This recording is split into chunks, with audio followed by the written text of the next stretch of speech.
أعوذ بالله من الشيطان الرجيم. بسم الله الرحمن الرحيم. والتين والزيتون وطور سينين وهذا البلد الأمين.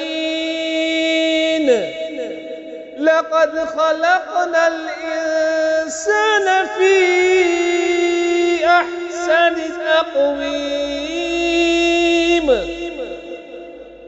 ثم رددناه أسفل سافلين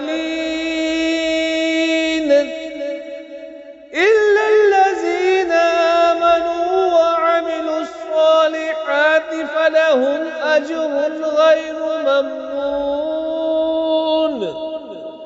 فما يكذبك بعد بالدين؟